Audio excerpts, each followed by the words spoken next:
வணக்கம் children, this is Malathi. நாம இன்னைக்கு ஸ்டாட்டிஸ்டிக்ஸ் அண்ட் ப்ராபபிலிட்டி, அதாவது புள்ளியலும் நிகழ்தகவுங்கிற தலைப்புல பாடங்களை பார்க்க போறோம். ஆக்சுவலா இந்த புள்ளியியல் ஸ்டாட்டிஸ்டிக்ஸ் அப்படிங்கிறது நம்மளோட அன்றாட வாழ்க்கையில எல்லா இடங்களிலும் பயன்படுது. ஆனா நமக்கு கண்ணுக்கு தெரியாம அது நடந்துகிட்டு இருக்கு. அப்படியா டீச்சர், அப்ப எங்கெல்லாம் இது இருக்கு அப்படின்னு சொல்லி நீங்க கேட்க தோணும் இல்லைங்களா? அதாவது மக்கள் தொகை கணக்கெடுப்பு அப்படிங்கிற ஒரு பணி உங்களுக்கு நல்லாவே தெரியும். வீடு வீடா டீச்சர்ஸ் வருவாங்க. உங்களுடைய வீட்டில் எத்தனை பேர் இருக்காங்க, எவ்வளோ பெரியவங்க இருக்காங்க, எவ்வளோ சின்னவங்க இருக்காங்க, என்ன வயசுல இருக்காங்க, அவங்க பேர் என்ன, அந்த மாதிரி தகவல்களை வாங்கிட்டு போவாங்க. அவங்க வீடு வீடாக போய் அவங்களுடைய கணக்குகளை எடுத்துட்டு போவாங்க. நீங்கள் கூட அதை பார்த்துருக்கலாம் கண் கூட. அது 10 வருஷத்துக்கு ஒரு வாட்டி நடக்கக்கூடிய நிகழ்வு. அப்போ அவங்க என்ன பண்ணுறாங்க அப்படின்னா, தகவலை கொண்டு போய் தொகுத்து இந்த வயசுலேருந்து இந்த வயசு வரைக்கும் எத்தனை பேர் இருக்காங்க, ஒவ்வொரு ஏரியாவிலையும் எத்தனை பெரியவங்க, எத்தனை சின்னவங்க, எத்தனை குழந்தைங்க இருக்காங்க அப்படிங்கிற கணக்குகளை எல்லாம் அவங்க தொகுத்து நமக்கு இந்த மீடியன் மோடுகள் எல்லாம் அப்ளை பண்ணி நமக்கு ஒரு டேட்டாவாக வச்சுருப்பாங்க. இப்போ நீங்கள் தேவைப்படும் போதெல்லாம் அதை பயன்படுத்திக்கிற மாதிரி இருக்கும் இல்லைங்களா? அதே மாதிரி அங்கே மட்டும் தானா நீங்கள் எல்லா இடத்துலையும் பயன்படுதுன்னு சொன்னீங்க அப்படின்னா, ஆமாம், அங்கே மட்டும் இல்லை. இப்போ COVID-19 அப்படிங்கிற ஒரு நோய் நல்ல பரவலாக எல்லா பக்கமும் நமக்கு ஸ்ப்ரெட் ஆகிட்டு இருக்கு இல்லைங்களா? அப்போ ஒவ்வொரு இடத்துலையும் எவ்வளோ ஸ்ப்ரெட் ஆகிருக்கு, எத்தனை பேர் பாதிக்கப்பட்டிருக்காங்க, எந்த மாவட்டம் அதிகமாக பாதிக்கப்பட்டிருக்கு, எந்த மாவட்டத்துக்கு ஸ்பெஷல் அட்டென்ஷன் தேவைப்படுது, அந்த மாதிரியான கால்குலேஷன்ஸ் கூட நமக்கு இந்த ஸ்டாட்டிஸ்டிக்ஸ் தான் ரொம்ப உதவியாக இருக்குங்க. அப்போ எந்த மாதிரி நோயாளிகளை எந்த மாதிரி ட்ரீட் பண்ணணுங்கிற வரைக்கும் எல்லா இடத்துலையும் இந்த ஸ்டாட்டிஸ்டிக்ஸ் பங்கு வகிக்குது. மக்கள் தொகை கணக்கெடுப்புல மட்டும்தான் இது பயன்படுதா அப்படின்னு கேட்டா இல்லை. இன்னும் நம்மளுடைய வாழ்க்கையில், அதாவது இப்போ 10th +2 ரிசல்ட்ஸ் வரும். ரிசல்ட்ஸ் வந்ததையும் முதல்ல தனிப்பட்ட மதிப்பெண்கள் வர்றதுக்கு முன்னாடி தமிழ்நாட்டில் எத்தனை சதவீதம் பேர் பாஸ் பண்ணியிருக்காங்க, எந்தெந்த மாவட்டம் முதல்நிலை வகிக்கிறது, அப்புறம் ஒவ்வொரு மாவட்டத்துடைய சராசரி தேர்ச்சி விழுக்காடு என்ன இல்லைங்களா? இந்த மாதிரி எல்லா கணக்கீடும் நமக்கு ஃபர்ஸ்ட் வரும். அதுக்கப்புறம் தான் நம்மளோட இண்டிவிஜுவல் மார்க்ஸ் எல்லாம் நம்ம ஒரு ½ hour கழிச்சு நம்மளோட இண்டிவிஜுவல் மார்க்ஸை நம்ம தெரிஞ்சுக்க முடியும். அதே மாதிரி தான் +2லையும். அது மட்டும் இல்லை, அப்போ 10th +2க்கு மட்டும்தானே அந்த விஷயம் நடக்குது அப்படின்னா இல்லை, லோயர் கிளாஸ்லையும் அந்த மாதிரி விஷயங்கள்லாம் நடக்குது. ஒவ்வொரு கிளாஸ்லையும் ஒவ்வொரு குழந்தைங்க நீங்கள் எப்படியெல்லாம் படிக்கிறீங்க, என்னென்ன மாதிரியான விஷயங்கள்ல நீங்கள் நல்ல ஆரோக்கியமான செயல்பாடு உங்கள்கிட்ட இருக்குது, இன்னும் எந்தெந்த இடத்துலலாம் உங்களுடைய எந்தெந்த சப்ஜெக்டில் நீங்கள் இன்னும் கொஞ்சம் முயற்சியை அதிகமாக எடுத்துக்கணும், இல்லை உங்களுடைய தேர்ச்சி நிலை எப்படி இருக்குது, உங்களுடைய செயல்பாடுகள் எப்படி இருக்குங்கிற வரைக்கும் எல்லாத்தையும் கால்குலேட் பண்ணுறதுக்கு இந்த ஸ்டாட்டிஸ்டிக்ஸ் உதவியாக இருக்குது. இதில் பல நிலைகளில் நம்ம இதை கால்குலேட் பண்ண முடியும். ஒரு 10 டெஸ்ட் வச்சுருப்போம். நீங்கள் ஒரு டெஸ்ட் உடம்பு சரியில்லாமல் இருந்து ரொம்ப நல்லா கூட எழுதியிருக்க மாட்டீங்க. ஒரு டெஸ்ட் நல்லா கிளாஸஸ் அட்டென்ட் பண்ணிட்டு ரொம்ப நல்லா பண்ணியிருந்திருப்பீங்க. அந்த மாதிரி மாறி மாறி உங்களுடைய பரீட்சையில் எழுதக்கூடிய தேர்வில் எழுதக்கூடிய மதிப்பெண்களும் ஒருவேளை மாறி இருக்கலாம். ஆனால் நீங்கள் எப்படி இருக்கிறீங்க அப்படிங்கிறது ஒரு மார்க்கை வச்சு உங்களை நாங்கள் முடிவு பண்ண மாட்டோம் இல்லைங்களா? பல நிலைகளில், பல இடங்களில், பல சப்ஜெக்ட்ஸில் நீங்கள் வாங்குற மார்க்கை வச்சு தான் உங்களுடைய சராசரி மதிப்பெண்களும் உங்களுடைய சராசரி செயல்பாடுகளும் நிர்ணயிக்கப்படுகிறது. இப்போ இதுக்கு எல்லாமே மிகவும் உறுதுணையாக இருக்கிறது இந்த ஸ்டாட்டிஸ்டிக்ஸ் தான், புள்ளியியல் தான். இந்த புள்ளியியல்ல இன்னும் வேறு என்னென்ன நம்ம பண்ண முடியும் அப்படிங்கிறத இந்த கிளாஸ்ல நம்ம தெரிஞ்சுக்கலாம். ஆக்சுவலா இந்த போன கிளாஸ்ல நம்ம படிச்சது என்ன அப்படின்னா, மையப்போக்கு அளவைகள், மெஷர்ஸ் ஆஃப் சென்ட்ரல் டெண்டன்சிஸ் அப்படின்னு சொல்லுவோம். அந்த 3M அப்படின்னு சொல்லி இங்கிலீஷ்ல சொல்லுவோம். மீன், மீடியன், மோட். அதாவது நீங்க ஒரு டெஸ்ட்ல மார்க் வாங்கியிருக்கீங்க. மேத்ஸ்ல ஒரு 4 டெஸ்ட் வச்சிருக்காங்க. அந்த 4 டெஸ்ட்லையும் நீங்கள் என்னென்ன மார்க் வாங்கியிருக்கிறீங்க அப்படிங்கிறத எப்படி கால்குலேட் பண்ணுவோம் அப்படின்னா, 4ஐயும் கூட்டி 4ஆல் வகுத்து இந்த பையன் நல்லா பண்ணுறான்ப்பா, 90% வாங்க முடியும் அப்படிங்கிறத எப்படி சொல்லுவோம் அப்படின்னா, 4 டெஸ்ட்டையும் கூட்டி 4ஆல் வகுத்து வரக்கூடிய மதிப்பெண்களை வச்சு தான் உங்களுடைய நிலை நீங்கள் எப்படி இருக்கீங்க அப்படிங்கிறத நாங்கள் யோசிப்போம்.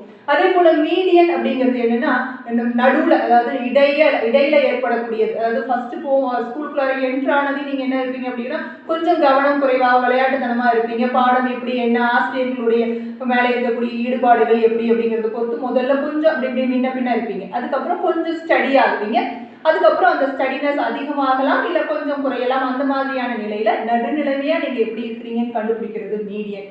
மோட் அப்படிங்கிறது நீங்கள் ஒரு 10 டெஸ்ட் எழுதிருக்கீங்க வச்சுக்கோங்களேன், அதில் அதிகபட்சமாக நீங்கள் அதிக தடவை எந்த மாதிரி மதிப்பெண்கள் வாங்கியிருக்கீங்க, அதிக முறை நீங்கள் ஒரே மாதிரி மதிப்பெண் வாங்கியிருந்தா அந்த அந்த நம்பர் தான் நம்ம இங்கே மோட் அப்படின்னு சொல்லி சொல்லுவோம். அதை தான் நம்ம முகடு அப்படின்னு சொல்லுவோம். ஸோ இந்த சராசரி கண்டுபிடிக்கிறத 2 விதமாக பிரிக்க முடியும். அதாவது அன்குரூப்டு அண்ட் குரூப்டு டேட்டாஸ், அதாவது தொகுக்கப்படாத தரவு, தொகுக்கப்பட்ட தரவு அப்படின்னு சொல்லிட்டு பிரிச்சுட்டு, தொகுக்கப்படாத தரவுல ஒரு மெத்தட் மெத்தட்ல அதனுடைய சராசரி கண்டுபிடிச்சோம். அதே தொகுக்கப்பட்ட தரவாக இருந்தால் நம்ம டைரக்ட் மெத்தட் நேரடி முறை, அஷ்யூம்டு மீன் மெத்தட் ஊக சராசரி முறையும், ஸ்டெப் டிவியேஷன் மெத்தட் அதாவது படிவிலக்க முறையிலையும் கணக்கிட்டது உங்களுக்கு ஞாபகம் இருக்குன்னு நினைக்கிறேன். இது இல்லாம சில மெஷர்ஸ் ஆஃப் டிஸ்பர்ஷன்ஸ் இருக்கு நமக்கு, அதை பத்தியும் நாம இங்க தெரிஞ்சுக்கலாம். நம்ம மெஷர்ஸ் ஆஃப் டிஸ்பர்ஷன்ஸ் பத்தி பார்க்க போறோம். அதாவது பரவல்களின் பல்வேறு அளவைகள் என்னன்னு முதல்ல தெரிஞ்சுக்க போறோம். ரேஞ்ச் அதாவது வீச்சு அப்படின்னும், அடுத்தது மீன் டீவியேஷன் சராசரி விலகல், குவார்டைல் டீவியேஷன் கால்மான விளக்கம், ஸ்டாண்டர்ட் டீவியேஷன் திட்ட விளக்கம், வேரியன்ஸ் விளக்க வர்க்க சராசரி, கோஎஃபிஷியன்ட் ஆஃப் வேரியேஷன் மாறுபாட்டு கெழு, இதெல்லாம் பத்தி தான் நம்ம இந்த சாப்டர்ல பார்க்க போறோம். மெஷர்ஸ் ஆஃப் டிஸ்பர்ஷன்ல நம்ம ஃபர்ஸ்ட் பார்க்க போறது இந்த ரேஞ்ச் அதாவது வீச்சு. இந்த ரேஞ்ச் அப்படிங்கிறது என்ன அப்படின்னா the difference between the largest value and the smallest value of the given data. அதாவது கொடுக்கப்பட்ட பரவல்ல இருக்கக்கூடிய மிகப்பெரிய மதிப்புக்கும் மிகச்சிறிய மதிப்புக்கும் உள்ள வித்தியாசத்தை தான் நம்ம ரேஞ்ச் அப்படின்னு சொல்லி சொல்றோம், வீச்சு அப்படின்னு சொல்லி சொல்றோம். வீச்சு கண்டுபிடிக்கக்கூடிய formula L minus S. L அப்படிங்கிறது the largest value, S அப்படிங்கிறது the smallest value. அதாவது கொடுக்கப்பட்ட பரவலின் மிகப்பெரிய மதிப்பு மைனஸ் மிகச்சிறிய மதிப்பு. ஓகேங்களா? சோ கோஎஃபிஷியன்ட் ஆஃப் ரேஞ்ச் அதாவது வீச்சின் குணகம் அல்லது வீச்சு கெழு அப்படின்னா என்ன அப்படின்னா L minus S by L plus S அப்படிங்கிற ஃபார்முலால அப்ளை பண்ணி நம்ம கண்டுபிடிக்கலாம். Example 8.1 find the range and coefficient of range of the following data. கொடுக்கப்பட்ட தரவு புள்ளிகளுக்கு வீச்சு மற்றும் வீச்சு கெழு ஆகியவற்றை காண்கன்னு சொல்லிட்டு நமக்கு ஒரு 7 நம்பர்ஸ் கொடுத்துருக்காங்க. ஆக்சுவலா இந்த மாதிரி தனித்தனியா எண்கள் கொடுத்தா இதை தொகுக்கப்படாத தரவுகள்னு சொல்லுவோம், அதாவது அன்குரூப்டு டேட்டான்னு இதை தான் நம்ம சொல்லுவோம். இதனுடைய வீச்சு கண்டுபிடிக்கிறது அப்படின்னா முதல்ல L அதாவது மிகப்பெரிய மதிப்பு கண்டுபிடிக்க போறோம். பாருங்க இந்த 67 தான் இருக்கிறதுலயே பெரிய மதிப்பு, அதனால 67. அப்புறம் எஸ் என்னன்னு பார்த்தா இருக்கிறதுலயே சின்ன மதிப்பு என்னன்னா இந்த 18 இல்லைங்களா? இப்ப ரேஞ்ச் கண்டுபிடிக்கணும், அதாவது வீச்சு கண்டுபிடிக்கணும் அப்படின்னா வீச்சுக்கான முதல் ஃபார்முலா எழுதிட்டு போறோம். ரேஞ்சோட ஃபார்முலா L minus S, அதாவது 67 minus 18. இப்போ 67ல 18 போச்சு அப்படின்னா பாருங்க 9, 49 தான் நமக்கு இந்த ரேஞ்ச் அப்படின்னு கிடைக்குது.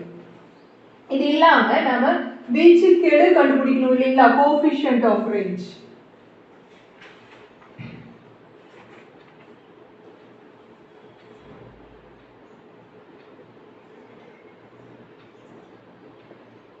முதல்ல ஃபார்முலா எழுதிட்டு போறோம். L minus S by L plus S. Same அதேதான், மிகப்பெரிய மதிப்பு 67 minus 18 by 67 plus 18ன்னு மேல 49ம் கீழே பாருங்க 5 மிச்சம் 7 85ன்னு கிடைக்குது. இப்போ இந்த 49 85ஆல வகுக்க போறோம். இது 10ஆவது, அதனால 0. இன்னும் தேவை, அதனால புள்ளி வச்சு ஒரு 0 ஆட் பண்ணிக்க போறோம். பாருங்க 8 5 வாட்டி 40 ஒரு மாசம், 5ஆல பெருக்கி பார்க்கலாம். 5 25 மிச்சம் 2 40 42ன்னு வருது. ஓகே, அடுத்தது கழிக்கிறோம். 10ல 5 போனா 5, 8ல 2 போனா 6ங்களா? இப்போ புள்ளி இருக்கிறதுனால ஒரு 0 சேர்த்திக்கலாம். நம்ம 5 வாட்டி பெருக்கி 400 சில்லற வருது. இப்போ 7 வாட்டி பெருக்கி பார்க்கலாங்களா? 7 5 35 மிச்சம் 3, 7 8 56ங்களா? 59ன்னு கிடைக்குது. 10ல 5 போச்சுன்னா 5, இங்க 4 இருக்குங்களா? அப்ப 14ல 4. அப்புறம் மறுபடியும் என்ன பண்ண போறோம், புள்ளி இருக்கனால ஒரு 0 சேர்த்திக்கலாம். பாருங்க இதை விட ஒரு சின்ன மதிப்பு 6ன்னு போட்டுக்கலாம். 6 வாட்டி 6 5 30, 3 48 51ன்னு கிடைக்குது. மறுபடியும் 0, இங்க 4 புள்ளி வச்சிருக்கனால இன்னும் ஒரு 0 சேர்த்திக்கலாம். பாருங்க 5 வாட்டி 425 போது 4 வேண்டியது இல்லை. என்ன கிடைக்குது அப்படின்னா 0.5764 கிடைக்குது. நம்ம ஒரு 3 டெசிமல் பிளேசஸ் 3 இலக்கங்களுக்கு திருத்தம் பண்ணிக்கலாம். இது 5ஐ விட குறைவானதா இருக்கிறதுனால இதை அப்படியே விட்டுட்டு 0.576 அப்படின்னு எழுதிக்கலாம். இதுதான் வீச்சு கெழு, கோஎஃபிஷியன்ட் ஆஃப் ரேஞ்ச்.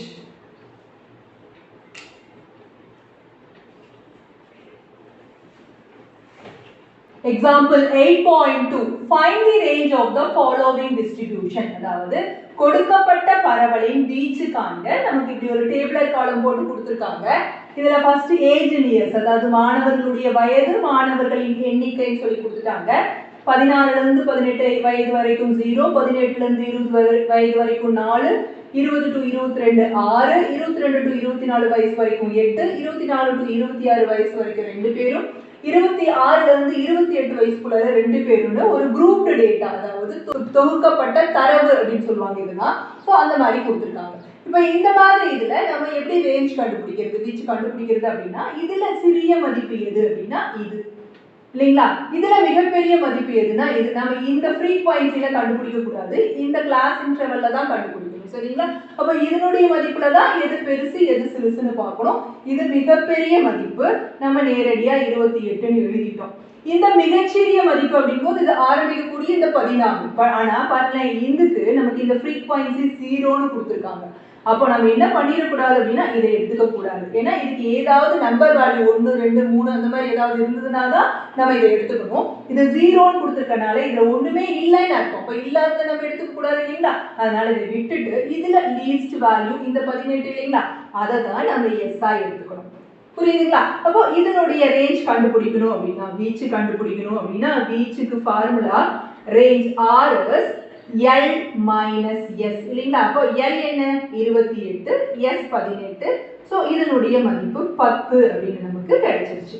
இதுதான் இந்த கொஸ்டினோட answer. Example 8.3, the range of a set of data is 13.67 and the largest value is 20.08. Find the smallest value அப்படின்னு கொடுத்திருக்காங்க. அதாவது ஒரு தரவின் வீச்சு 13.67 மற்றும் மிகப்பெரிய மதிப்பு 70.08 எனில் மிகச்சிறிய மதிப்பை காண்க அப்படின்னு இருக்காங்க. கொடுத்திருக்கிற தகவல்களை முதல்ல நம்ம எடுத்து எழுதிக்க போறோம். அதாவது என்ன அப்படின்னா, ரேஞ்ச் வீச்சு எவ்வளவு கொடுத்திருக்காங்க, 13.67 கொடுத்திருக்காங்க. அப்புறம் மிகப்பெரிய மதிப்பு லார்ஜஸ்ட் வேல்யூ நம்ம அதை எல்னு குறிப்பிடுவோம் இல்லைங்களா, எல் மிகப்பெரிய மதிப்பை 70.08ன்னு கொடுத்திருக்காங்க. நமக்கு வீச்சுக்கான ஃபார்முலா தெரியும். அதாவது வீச்சு R சமம் L minus S. வீச்சு ரேஞ்ச் L minus S அப்படின்னு நமக்கு தெரியும். அப்போ இந்த ரேஞ்சோட மதிப்பு நம்ம இதுல என்ன கண்டுபிடிக்கணும்னு தான் S, the smallest value தான் கண்டுபிடிக்கணும். மிகச்சிறிய மதிப்பை காண்கும் போது இந்த S கண்டுபிடிக்கணும்னு தெரியும். முதல்ல R is equal to L minus S ன்னு எழுதிட்டு இந்த minus S இங்க கொண்டு வந்தா plus S ஆ மாறிடுங்களா, இந்த பிளஸ் ஆர இங்க கொண்டு போனா மைனஸ் ஆரா மாறிடுமா, அதனுடைய பொசிஷனை மட்டும் இப்படி முதல்ல மாத்தி வச்சுட்டோம். இப்படி வச்சுட்டு ஸ்ட்ரைட்டா அதனோட நம்பர்ஸ் போட்டா நம்ம ஈஸியா ஆன்சர் கிடைச்சிடும். அப்ப எஸ் வேணும், அதாவது மிகச்சிறிய மதிப்பு.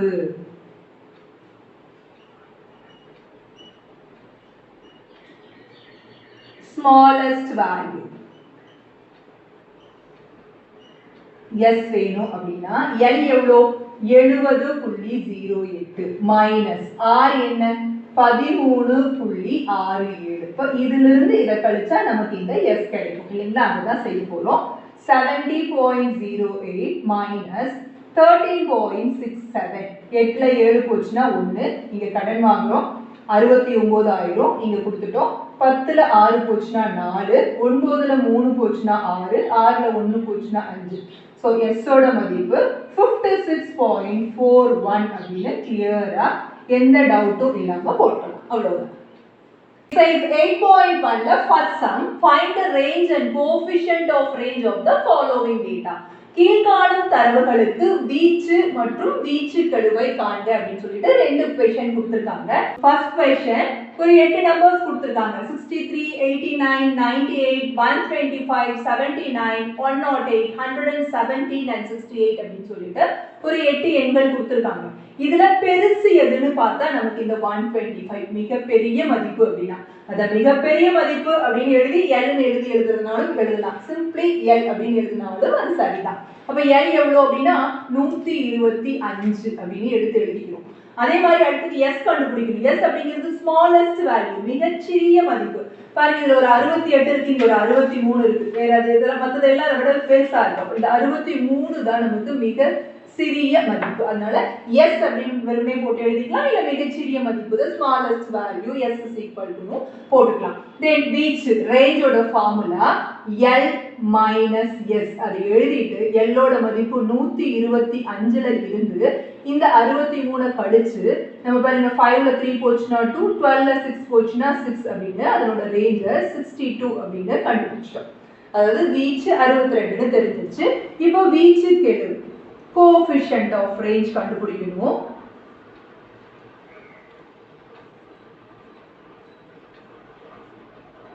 முதல்ல ஃபார்முலா எழுதிக்க போறோம். என்ன ஃபார்முலா அப்படின்னா L minus S by L plus S. நம்ம L மைனஸ் S தான் 125 மைனஸ் 63 இப்பதான் கண்டுபிடிச்சோம். அது மேலே எழுதிட்டு பை 125 பிளஸ் 63 போட்டுக்க போறோம்.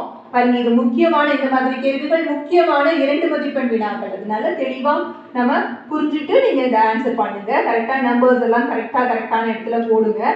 8 8 188ன்னு கிடைக்குது. பாத்தீங்களா, இது ரெண்டையும் கூட்டினா 8 8 188ன்னு கிடைக்குது. இப்போ இது ரெண்டையும் பாருங்க, மேலேயும் இரட்டைப்படையும் கீழேயும் இரட்டைப்படையும் முதல்ல சுருக்கிக்கலாம், அதுக்கப்புறம் வகுத்துக்கலாம். மேலே 2ஆல் அடிக்கும்போது 31, கீழே 2ஆல் அடிக்கும்போது 9 வாட்டி 4 வாட்டின்னு. ஸோ நமக்கு என்ன கிடைக்குதுன்னா 31/94ன்னு கிடைக்குது. இப்போ நம்ம இந்த 31 94ஆல வகுக்கணும். சரிங்களா? இப்போ நமக்கு இது சின்ன நம்பரா போச்சு, அதனால 0 வகுப்படாது. இப்போ கூட ஏதாவது எண் வந்தாதான் இதை நம்ம மேலும் வகுக்க முடியும்னா மேலே ஒரு புள்ளி வச்சுட்டு வேணா ஒரு 0 சேர்த்திக்க முடியும். பாருங்க, கொஞ்சம் ஈஸி டிவிஷன் உங்களுக்கு சொல்லி தரேன். பாருங்க, இந்த 9ன்னு இருக்கா, 9 கூட எதை பெருக்குன்னா இந்த 300க்குள்ளர வரும், 310க்குள்ளர வரும்னா 9 3 வாட்டி 27ங்களா. அப்ப இந்த கூட இருக்கிற நம்பரை கவனிக்க வேண்டாம், இதை மட்டும் பாருங்க. 9 3 வாட்டி 27. அப்ப 3 வாட்டி போட்டோம்னா இதற்கு பக்கமா வரும்னு தெரிஞ்சுக்கோங்க. அப்ப 3 வாட்டி. இப்போ 94 3ஆல பெருக்குங்க.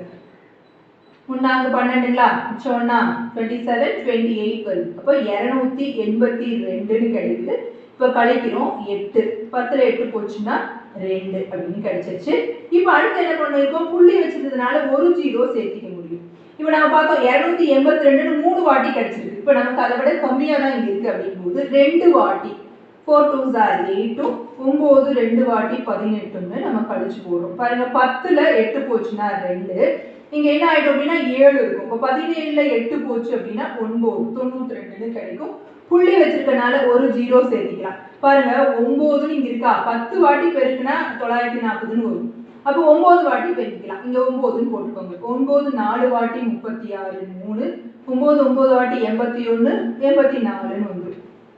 இப்போ கழிக்கிறோம், 10ல 6 போச்சுன்னா 4, அப்புறம் இங்க 1 இருக்கும், இங்க இருந்து கடன் வாங்கிக்கோங்க. 11ல 4 போச்சுன்னா 7ன்னு இது தொடர்ந்து வந்துகிட்டே இருக்கும். நம்ம இதை என்ன பண்ணலாம்னு முடிவு பண்ணிட்டோம், புள்ளிக்கு அப்புறம் 2 இலக்கம் இருந்தா போதும். அதனால பாருங்க, இதுக்கப்புறம் இருக்கக்கூடிய இந்த 3ஆவது இலக்கத்தை பார்க்கிறோம்.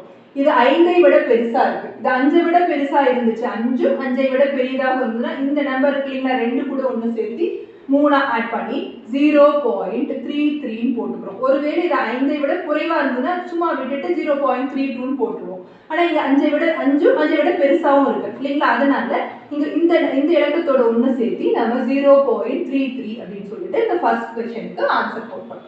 அடுத்ததுக்கு வாங்க, நமக்கு பாருங்க 43.5 13.6 18.9 38.4 61.4 29.8 அப்படின்னு சொல்லிட்டு நமக்கு ஒரு 6 எண்கள் இருக்கு. எல்லாமே தசம எண்கள், டெசிமல் நம்பர்ஸ். இதுல பெருசு எது அப்படின்னு பார்த்தா பாருங்க, இந்த 61.4ங்களா. So L is 61.4. இதுலயே சின்ன நம்பர் எது அப்படின்னா பாருங்க, இந்த 13.6.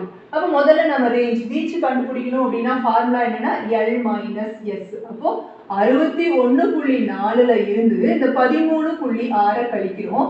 பாருங்க, கடன் வாங்கிக்கிறோம். 14ல 6 போச்சுன்னா 8ங்களா, அதுக்கப்புறம் 10ல 3 போச்சுன்னா 7ங்களா, அப்புறம் 5ல 1 போச்சு அப்படின்னா 4. ஸோ இதனோட ரேஞ்ச் 47.8 அப்படின்னு நமக்கு கிடைக்குது R. இதுக்கே அதே மாதிரி வீச்சு கெழு கண்டுபிடிக்கணும். ஸோ வீச்சு கெழு ஃபார்முலா முதல்ல எழுதிக்கிறோம்.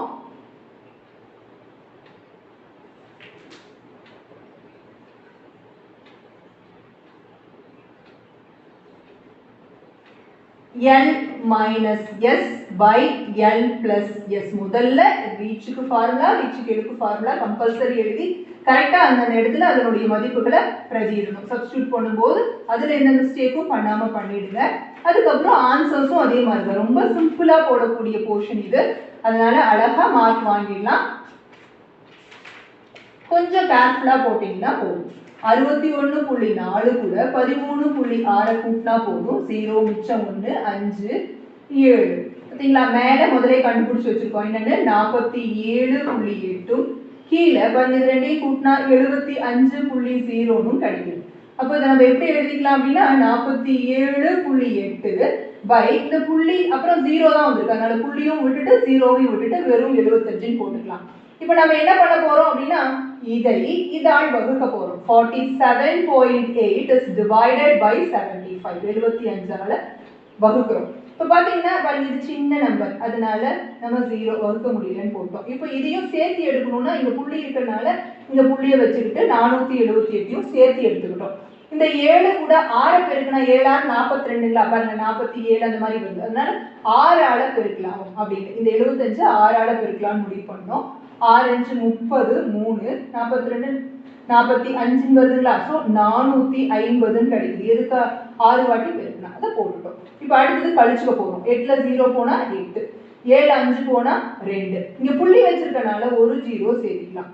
7 4 வாட்டி 28, ஆனா பாருங்க கூட ஒரு 5ன்னு ஒன்று இருக்கு, அதனால 4 வாட்டி போட முடியாது, 3 வாட்டி போட்டுக்கலாம்னு முடிவு பண்ணி 75 × 3 5 மிச்சம் 1 21 22ன்னு வருதுங்களா, இப்போ 225ன்னு நமக்கு கிடைக்குது. அதை போட்டுட்டோம். இப்போ கழிக்கிறோம் மறுபடியும். 10ல 5 போச்சுன்னா 5, 7ல 2 போச்சு அப்படின்னா 5, இங்க அவ்வளவுதான் புள்ளி வச்சிருக்கோம், 0 சேர்த்துக்கலாம். இப்போ பாத்தீங்கன்னா 7 7 வாட்டி 49, 7 8 வாட்டி 56 ஆயிடும். இங்க பாருங்க 55 தான் இருக்கு, அதனால 7 எத்தனை வாட்டி 7 வாட்டி 49, அப்ப 75 × 7 7 5 35 3 49 50 51 52 52 வருது இல்லைங்களா, அப்போ 525 வருது. இப்படியே தொடர்ந்து போயிட்டே இருக்கு. நாம என்ன பண்ணலாம், புள்ளிக்கு அப்புறம் நமக்கு 2 டிஜிட் இருந்தா போதும். இப்போ என்ன 5ஐ விட பெருசா இருக்குது 7, அப்போ இது கூட ஒன்று சேர்த்து எழுதிக்கலாங்களா. ஸோ 0.64 தான் நமக்கு இந்த கொஸ்டினோட வீச்சு கேளு. வீச்சு 47.8, வீச்சு கேளு 0.64 நமக்கு ஆன்சரா வருது. Second question, if the range and the smallest value of a set of data are 36.8 and 13.4 respectively, then find the largest value. அதாவது ஒரு தரவின் வீச்சு மற்றும் மிகச்சிறிய மதிப்பு ஆகியன முறையே 36.8 மற்றும் 13.4 எனில் மிகப்பெரிய மதிப்பை காண்க அப்படின்னு கேட்டிருக்காங்க. அதாவது என்ன கொடுத்திருக்காங்க அப்படின்னா வீச்சு ரேஞ்சும் ஸ்மாலஸ்ட் வேல்யூவும் கொடுத்திருக்காங்க. அதுல எப்படின்னா ரெஸ்பெக்டிவ்லி கொடுத்திருக்கனால இந்த ரேஞ்ச் வந்து ஃபர்ஸ்ட் 36.8 ஸ்மாலஸ்ட் வேல்யூங்கிறது இந்த ரெண்டாவது வரக்கூடிய 13.4. அதனால தரவின் வீச்சு நம்ம 36.8ன்னு எழுதிக்கணும், மிகச்சிறிய மதிப்பு நமக்கு 13.4. அதனால அதை எழுதிக்கிட்டு நம்ம இந்த ஃபார்முலால சப்ஸ்டிட்யூட் பண்ணோம்னா நம்ம இந்த லார்ஜஸ்ட் வேல்யூ கண்டுபிடிக்கலாம். கொடுத்திருக்கக்கூடிய ரேஞ்ச் என்ன அப்படின்னா நமக்கு 36.8 இல்லைங்களா, வீச்சு 36.8, மிகச்சிறிய மதிப்பு அதாவது ஸ்மாலஸ்ட் வேல்யூ வாஸ் 13.4 அப்படின்னு முதல்ல எடுத்து எழுதிக்கிறோம். இப்போ ரேஞ்சோட ஃபார்முலா எழுதுறோம், L - S. இப்போ நமக்கு என்ன வேணும்னா இந்த L வேணும் இல்லைங்களா, அப்போ நம்ம இதை என்ன பண்ண போறோம் அப்படின்னா பாருங்க L மட்டும் அப்படியே வச்சுக்க போறோம். இந்த R இங்க இருக்கு, இந்த -S இந்த பக்கம் தூக்கிட்டு வந்தா +S ஆயிருங்களா. இப்போ L வேணும் அப்படின்னா ரேஞ்ச் கூட இந்த S ஸ்மாலஸ்ட் வேல்யூ கூட்டினா கிடைக்குமா. அப்போ ரேஞ்ச் என்ன 36.8 பிளஸ் ஸ்மாலஸ்ட் வேல்யூ 13.4, இது ரெண்டையும் ஆட் பண்ணா இந்த L கிடைக்கும். அப்போ 36.8 கூட 13.4 கூட்ட போறோம். பாருங்க 8 4 கூட்டுங்க 12, மிச்சம் 1 10 ஆயிடும், மிச்சம் 1 50.2 அப்படின்னு கிடைக்குது. ஸோ L = 50.2, அதாவது இந்த மிகப்பெரிய மதிப்பு. Third question, find the range of the following data. கொடுக்கப்பட்ட தரவின் வீச்சு காண்க. நமக்கு ஒரு டேட்டா கொடுத்துட்டு இதனோட ரேஞ்ச் கண்டுபிடி அப்படிங்கறாங்க. நம்ம எப்பவுமே இந்த frequency கீழ இருக்கீங்களா இத பார்க்க கூடாது. இந்த கிளாஸ் இன்டர்வல்னு சொல்லுவாங்க, பிரிவு இடைவெளி. அத தான் நம்ம பார்க்கணும். இன்கம்ல ஃபர்ஸ்ட் இதுல ஸ்மாலஸ்ட் வேல்யூனா இருக்கிறதே சின்ன நம்பர் இந்த 400 தாங்க.